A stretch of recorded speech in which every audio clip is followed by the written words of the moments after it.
इकबाल जी के पास, क्योंकि रोज़े इफ्तार है। मैं प्रदीप सर आपके साथ आता हूँ। मैं इकबाल सर, देखिए ये तो बहुत क्लियर हो गया है कि जो इनकी सोच थी, चाहे वो यूएस हो यूएस हो चाहे इजराइल हो, कि हमने मार देंगे खमैनी को और इसके बाद जो है मामला हो जाएगा, या ये बहुत लंबे वक्त तक नहीं खिंच पाएगा।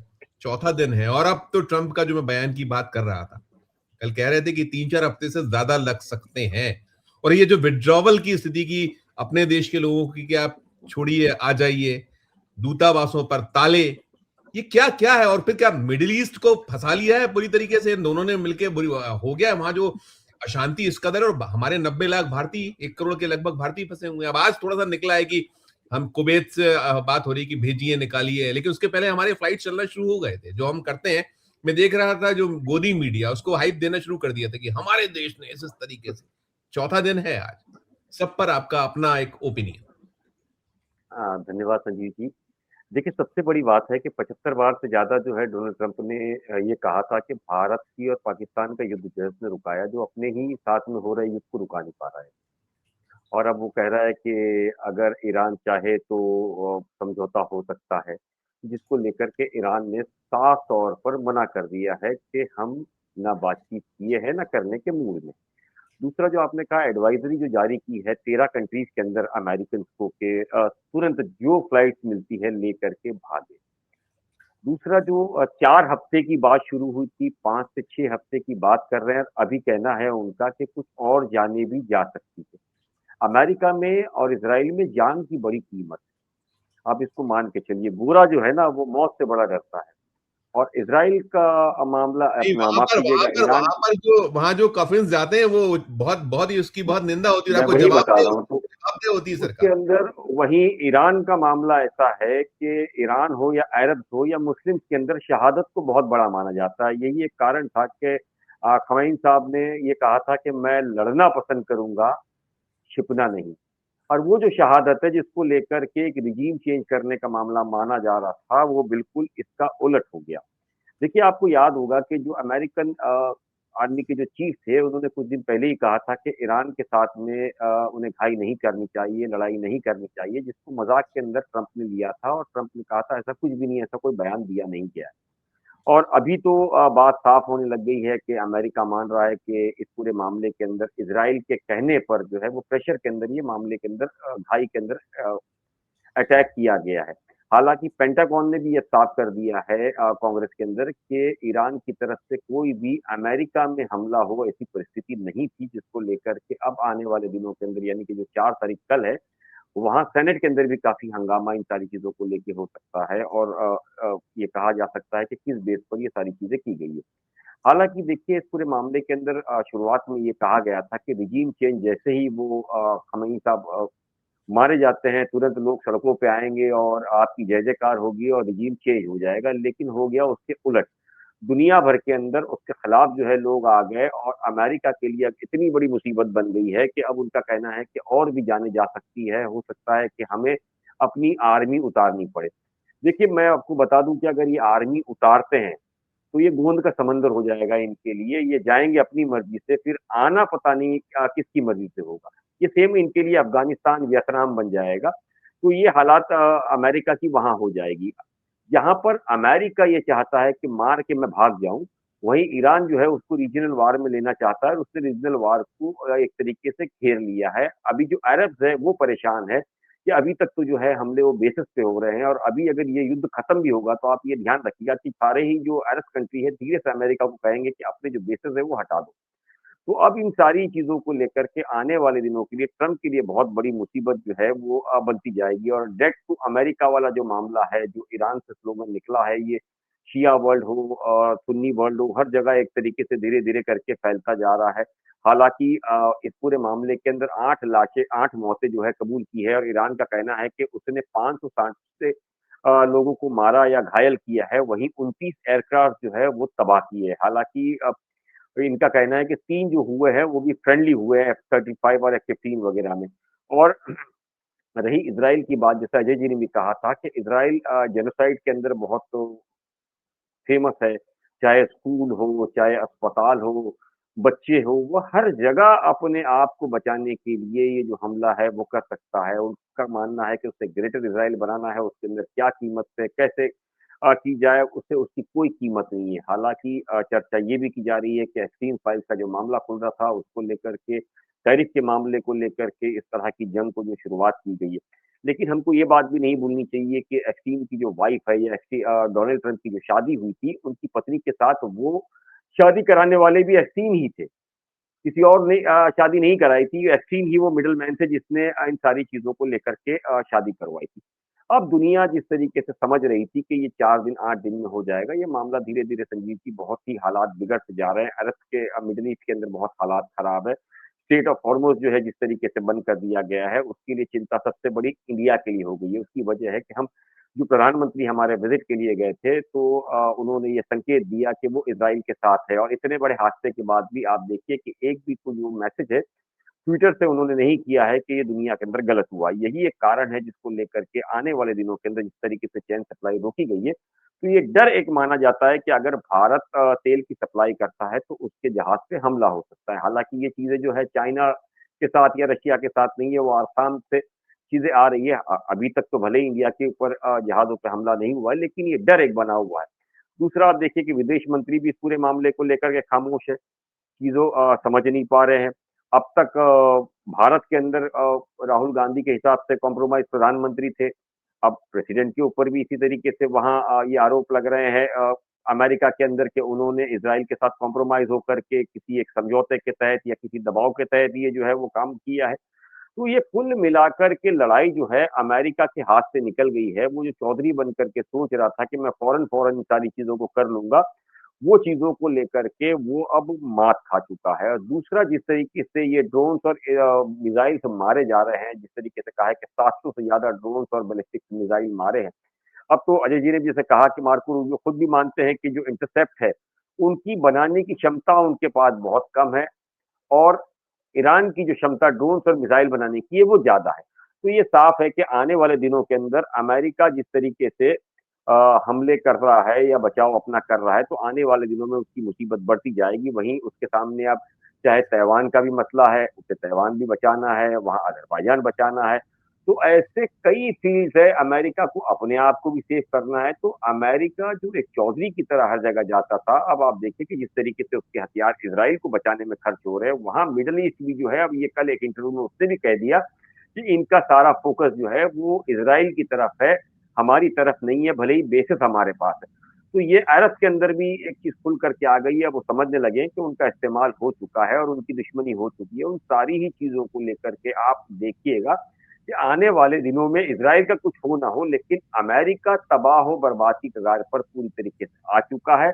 और उसने जैसा माना था कि वेनेजुएला की तरह मेरे लोग अंदर जाएँगे, तुरंत मामला हो जाएगा, जैसे वेनेजुएला हमने कब्ज़ा कर लिया, ईरान ऑयल भी हम कब्ज़ा कर लेंगे, जैसे इराक किया था। तो ये जो हर जगह आप देखिए कि पिछले मुझे लगता है कि तकरीबन 70-75 सालों से अमेरिका डायरेक्ट तौर पर मुझे नहीं लगता है कहीं जंग जीता। एक दादा के तौर पर भले ही वो बात करता हो, लेकिन जंग मुझे नहीं लगता है कि कोई इतिहास में जीती हो उसने। हर जगह उसे भागना ही पड़ा है, चाहे वो इराक के अंदर थोड़े दिन वो सर्वाइव कर चुका था, लेकिन अफ़गानिस्तान, वियतनाम और जितनी छोटी जगह पर वो गए हैं, वहाँ से उसको मुँह की खानी पड़ी है। और ख़ास करके जब से डोनाल्ड ट्रंप आए हैं, मैं आपको बता दूँ ये इतने बेहतरीन इंसान है कि ये 100% जो ये कहते थे कि मैं प्रधानमंत्री नरेंद्र मोदी का पॉलिटिकल कैरियर तबाह कर दूंगा, मुझे ऐसा लग रहा है कि उनका हो ना हो, डोनाल्ड ट्रंप की तबाही पक्की मुझे नजर आ रही है। और अमेरिका के अंदर जिस तरीके से 15% कच्चे तेल का दाम बढ़ा है, तो अमेरिका के पास कॉफिन तेल का दाम बढ़ना, ये तो अमेरिकन को पागल करने वाली बात है। हम बिल्कुल। गोरा जान देने को तैयार ही नहीं होता है, इसराइली जान देने को तैयार नहीं होता है। अरब के अंदर और ईरान वगैरह के अंदर एक ये शान समझा जाता है शहादत को।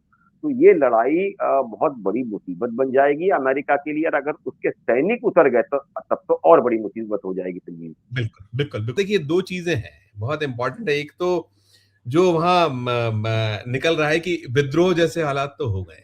विद्रोह तो है, ट्रंप के खिलाफ विद्रोह भी है, और जो ईरान ने ये सिद्ध किया है कि उसको बहुत उसकी बहुत ही न्यूनतम मूल्य वाले उसके, चाहे वो मिसाइल्स हों या फिर वो जो आपने भी कहा भी था पहले चरण में कि उनके जो अपने ड्रोन्स हों, तमाम वो और जो हानियां पहुंचाई हैं, जो उसने नुकसान किया है, भारी नुकसान, और अपने जो टारगेट है बहुत उसकी उसकी जो अपनी एजेंसीज हैं, खासकर जब बात होती है, सीआई है अमेरिका के पास में, एक इसराइल के पास में अपना एक पूरा का पूरा गुप्त तंत्र है, लेकिन इनका जो है वो इतने टारगेटेड कर रहे हैं। देखिए जो उन्होंने, अगर मिडल ईस्ट में भी जहां जहां उन्होंने निशाने साधे हैं, सब जगह लगभग लगभग उनके कोई गलत निशाने कहीं नहीं रहे वहां, वो कि उनको यूएस के लोग सैनिक हैं, कहीं उनके जो बेसिस हैं, सब बिल्कुल टारगेटेड हैं। तो ये जो अभी इसके साथ में कहा भी है, ईरान ने कहा है, आज कहा है उन्होंने कि भाई युद्ध को रोकना तो जिनने अतिक्रमण का जो आक्रमणकारी है वो सोचे इस बारे में, यानी कि यूएस और इसराइल सोचे, यानी उसके तो हौसले भी बुलंद है और वो उसके नजरिया पूरा साफ है। तो एक टिप्पणी इस पे आप कर जाइएगा, फिर मैं आगे लेता हूँ लोगों से। देखिए, अब्बास अराक्ची का जो आपने बयान सुना कि नहीं पता नहीं, उन्होंने कहा था कि रिजीम अगर चाहिए चेंज करने की बात, तो अमेरिकन को चाहिए कि वो रिजीम चेंज करे, डोनाल्ड ट्रंप को हटाए, वो इजराइल के साथ मिल करके अमेरिका की जान की मुसीबत बना सकता है। तो ये बिल्कुल अब साफ है कि धीरे धीरे जो है मामला बिगड़ता जा रहा है वहां पर। और सबसे बड़ी बात है कि तकरीबन 45 साल हो गए ईरान के ऊपर सैंक्शन है, उसके बावजूद ये लड़ाई के अंदर इतना टफ देता है वो। तो ये एक बहुत बड़ी चीज है, क्योंकि पिछले इन कई सालों के अंदर उसने अपने आप को सिर्फ तैयार किया है जंगों को लेकर के। अच्छा, ईरान के लिए कोई नई बात है नहीं इस तरह की जंग को लेकर के, क्योंकि इस तरह की जंगें उसने पहले भी देखी है, चाहे वो इसराइल के साथ, इराक के साथ 8 सालें रही, अब इसराइल और इन सारी चीजों को। और यही चीजें इसराइल और अमेरिका के लोगों ने नहीं देखा है, तो ये उनके लिए एक बहुत बड़ी चुनौती है। और अगर रही ड्रोन्स वगैरह की बात, तो अमेरिका जो ड्रोन्स इंटरसेप्टर बनाता है या ड्रोन्स बनाता है, वो कई मिलियंस में और बहुत महंगे पड़ रहे हैं। इनके जो ड्रोन्स है, ये समझ लीजिए कुछ हजार में बन रहे हैं। तो जहां लाखों का और हजार का जो डिफरेंस आ जाता है, वो भी एक बहुत बड़ा फर्क है। दूसरा, वहां पर जो लाइव एक तरीके से जो लोकेशन या सैटेलाइट यूज जो है वो चाइना जो है वो पूरी तरीके से मदद कर रहा है, रशिया हथियारों में काफी मदद कर रहा है। अभी जो सवाल ईरान के सामने है वो ये सबसे बड़ा ये है कि जिस तरीके से उनके सुप्रीम लीडर को मारा गया है, उस वक्त लाइव लोकेशन जो है दे दी गई थी कि वहां से जहाज निकले हैं, क्या करना है, कैसे करना है। उसके बावजूद ये हादसा होता है, तो क्या ये खबरें किसको दी जा रही थी, कौन वो व्यक्ति था जो आगे पहुंचा रहा था, नहीं पहुंचा रहा था, या वो मिला हुआ था, ये जो चीजें हैं वो ईरान को सिर्फ एक तरीके से परेशान कर सकती है। क्योंकि मोसाद का जो एक तरीके से पैठ है, वो बहुत बड़े लेवल से ईरान के अंदर है। क्योंकि इसराइल जानता है कि अगर वहां एरस के अंदर अभी सबसे जो जवाब देगा, वो ईरान ही उसके लिए सबसे बड़ी मुसीबत थी। उन सारी चीजों को लेकर के पिछले कई सालों से उसको तबाही को लेकर के मोसाद की जो टीम है लगातार काम कर रही है। तो इन सारी चीजों को अगर हम ध्यान रखें, तो लड़ाई के अंदर जहां ईरानियन जो है उसका एक एक व्यक्ति जो है वो लड़ने के लिए बाहर आ जाएगा, तो इसराइल के लिए पॉसिबल नहीं है। उनका बैकअप जो टीम है वो भले ही उन्होंने बुला ली है, लेकिन ईरान के लिए सबसे बड़ी मुसीबत बेहतरी ये है कि उनका व्यक्ति, अगर ये कहा जाए कि जिहाद डिक्लेयर हो गया अगर उनकी कंट्री में, तो लोग सुसाइड के लिए सुसाइड बॉम्बर की तरह यूज करके चले जाएंगे। जिसको लेकर के अमेरिका ने एक एडवाइजरी भी जारी की है कि सुसाइड बॉम्बर से बचे, यानी कि वो समझते हैं कि इस तरह के हालात हो सकते हैं, वो इसराइल में भी हो सकते हैं और दुनिया में कई एम्बेसीज में भी हो सकते हैं। क्योंकि ये ईरानी जो कौम जो है वो इन सारी चीजों को लेकर के अपने सुप्रीम लीडर पर जो हमला हुआ है उसको लेकर के वो हर तरह की कुर्बानी देने को तैयार है। ये मामला इसलिए हाथ से निकलता जा रहा है सभी के सामने, क्योंकि उनको ये उम्मीद बिल्कुल नहीं थी कि रिजीम चेंज के असरात इतने होंगे। और मुझे नहीं लगता है कि अमेरिका को किसी ने बताया होगा कि आयतुल्लाह खामेनी साहब को मारने का मतलब है कि क्रिश्चियन के अंदर एक पॉप को मारने की बात हो। क्योंकि ईरानियों के सामने आयतुल्लाह खामेनी साहब जो है वो एक पॉप जिस तरीके से अपनी कीमत रखता है, उसी तरीके से इनके बेहतरीन सुप्रीम लीडर्स में रखे जाते थे। इन्होंने तैश में आकर के मुझे लगता है कि सोचा कि बस रजीम चेंज हो जाएगा, हम कब्जा कर लेंगे, हमारा पपेट ला के बिठा देंगे, और पपेट ला के बिठाने के बाद में हमारी जो सत्ता है वो चलती जाएगी।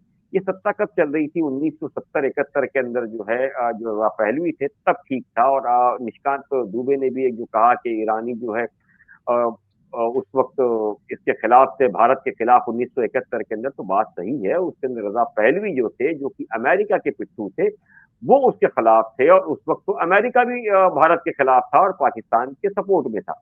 लेकिन अगर हम खुमैनी की बात करें तो 1979 के अंदर ये सत्ता परिवर्तन हुआ, इस्लामिक रेवोल्यूशन तब हुआ है और रेवोल्यूशन होने के बाद में ये सत्ता आई थी। अभी हाल-फिलहाल के अंदर पिछले कुछ साल पहले जब मोदी जी वहाँ पहुँचे थे, तो पुराने रिश्ते बताए थे, लेकिन इस बार जो गए हैं उसके बाद से खामोशी है। इन सारी ही चीज़ों को लेकर के दुनिया के अंदर कई अलग-अलग तरीके के सवाल खड़े किए जा रहे हैं और आने वाले दिनों के अंदर ये देखना ज़रूरी होगा कि हमारी अपनी फॉरेन पॉलिसी हो या हमारे सरकार की पॉलिसीज़ है वो क्या है, उसके असर भारत पे काफ़ी बहुत बड़े लेवल पे गिरेंगे। हालाँकि भले ही ऑपरेशंस के अंदर जो 1 करोड़ के आस-पास भारतीय है उसको यहाँ लेके आप आओगे, तो उसके भी तो असर गिरेंगे ना, क्योंकि 10 लाख करोड़ रुपए जो है वो सालाना आपको यहाँ पैसे आ रहे हैं। 50 लाख करोड़ का आपका जो बजट है उसके अंदर सिर्फ 10 लाख 20% तो वहीं से फॉरेन रेमिटेंस आते हैं आपके लिए। तो वो एक मार पड़ेगा, तो उसके असरात पे क्या फ़र्क पड़ेगा, जो स्टूडेंट्स है वहाँ पर उनके हालात खराब होंगे, जो एयरलाइंस का नुकसान होगा। तो कुल मिलाकर के जो गैस के, पेट्रोल की जो कीमत बढ़ेगी, उसको लेकर सरकार की क्या पॉलिसीज़ है, ये आने वाले वक़्त के अंदर निर्भर करेगा कि ठीक, सरकार ने किस ठीक, तरह काम किया है। ठीक, ठीक, ठीक। आपको अगर